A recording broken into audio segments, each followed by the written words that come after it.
తిరుపతి ఈ కొండకి పెట్టుకున్నాడు. 2 కోళ్ళకి తగిలిందని చెప్తే 2 కళ్ళు కూడా మచ్చలేదన్న. తర్వాత జగన్మోహన్ రెడ్డి గారు ఇక్కడ పెట్టుకున్నారు, ఇక్కడ ఇటు సైడ్ పెట్టుకున్నారు, ఇటుపక్క పెట్టుకున్నారు, మచ్చ చూస్తే మచ్చలేదు. ఎందుకన్నా నాటకాలు ఎవరు నమ్ముతారన్న మీ నాటకాలు? ఇక్కడ మోసపోయే ఎవరు లేరు. అక్కడ శ్రీనివాస్ ని 5 సంవత్సరాలు జైల్లో పెట్టినట్టు ఇక్కడ ఆంధ్రలో ఇంకెవరు ఎర్రిపప్పు లేరు మీకు. ఆ దళితుడు కాబట్టి పాపం ఏం చేయలేక సామాన్య స్థానికుడు కాబట్టి ఆయన ఎవరు తిరక్క అప్పుడు ఆయనకి ప్రోత్సాహ బలం లేక ఆయన అలా జైల్లో మగ్గాడు.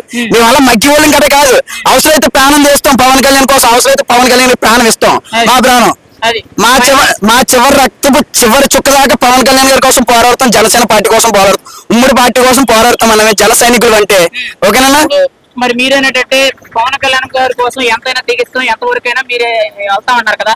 ఇప్పుడు జనసేన పార్టీలో కొంతమంది రాజకీయ నాయకులు ఒకప్పుడు వాళ్ళకి కనీసం ఒక పేరు లేదు, ఊరు లేదు, అలాంటి వాళ్ళందరూ పార్టీలో వచ్చి ఇవాళ ఖాతా కోత పేరు సంపాదించుకుని ఈ రోజు బయటికి వెళ్ళి పవన్ కళ్యాణ్ గారి గురించి వ్యక్తిగతంగా నోటుకు వచ్చినట్టు మాట్లాడుతున్నారు.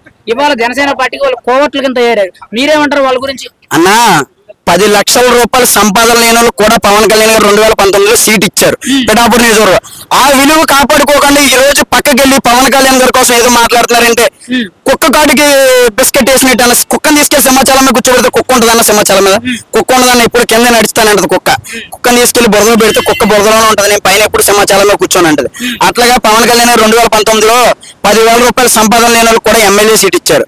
ఆయన అదృష్టమో దురదృష్టమో ఆయన ఓడిపోయారు. మంగళగిరిలోని అక్కడ భీమవరాన్ని 2 దిక్కులు ఓడిపోయారు, గాజువాడ బేగవారని. తర్వాత పిఠాపురం నియోజకవర్గంలో పోటీ చేశారు నా ప్రజలు, నా వాళ్ళు, నా అక్క చెల్లెలు, నా అన్న తమ్ముళ్ళు, నా బామ్మలు అందరూ అనుకుని పిఠాపురం నియోజకవర్గంలో పోటీ చేస్తున్నారు. 50,000 తక్కువ మెజార్టీ ఉండదు అన్న పిఠాపురం నియోజకవర్గం. 50,000 తక్కువ ఉండదు, 50,000 పై నుంచి ఉంటుంది తప్ప లో నుంచి ఉండదు. మరి కాకినాడ పార్లమెంట్ నుంచి సునీల్ గారు, శ్రీనివాస్ గారు పోటీ చేస్తున్నారు. వీళ్ళిద్దరు ఎవరికి అవకాశం అన్న? 16 పార్టీలు తిరిగే వాళ్ళకి ఓటు ఎవరు వేస్తారన్నా? 16 పార్టీలు తిరిగింది. చలమశెట్టి సునీల్ అన్న ఏ పార్టీ తిరిగాడు? తెలుగుదేశంలో సీట్ ఇవ్వలేదు, వైఎస్ఆర్లోకి వెళ్ళాడు. వైఎస్ఆర్ లో సీట్ ఇవ్వలేదు, తెలుగుదేశంలోకి వచ్చాడు. ఇప్పుడు మళ్ళీ వైఎస్ఆర్ లోకి వచ్చాడు. ఎందుకన్నా అన్ని పార్టీలు? నేను ముందు వైఎస్ఆర్ లో పనిచేస్తా పోయిన 5 సంవత్సరాలు నాకు అభివృద్ధి చేయలేదు. నేను చెప్తున్నాను నాకు 19వ వార్డులో వైఎస్ఆర్ సిపిలో చేసే పల్లపురంలో నాకు 19వ వార్డు. అక్కడ నాకు వార్డులో వర్క్ చేయమంటే వర్క్ చేయలేదు. అందుకని చెప్పి నేను 2022లో జనసేనలోకి వచ్చాను. అప్పటి నుంచి జనసేన జెండా పట్టుకుని జనసేన కోసం పోరాటం చేస్తున్నాను నేను. ఓకేనా? మీకైతే కాబోయే ఎంపీ ఎవరు? కాబోయే ఎంపీ తంగెళ్ళ ఉదయ శ్రీనివాస్. కాబోయే ఎమ్మెల్యే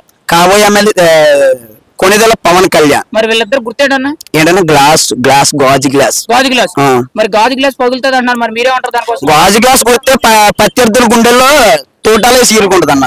ఓకేనా? పగిలితే గుచ్చుకుంటది. గాజు గ్లాస్ బ్యాలెంట్ అని గుర్తేటప్పుడు కార్యకర్తల నాయకులు ఉంటారు కదా, వాళ్ళు గుద్దేటప్పుడు ప్రత్యర్థుల గుండెల్లో రక్తాలు చుట్టూ బయట తనుతుంది అన్న.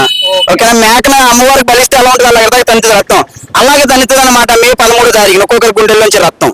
ఓకే.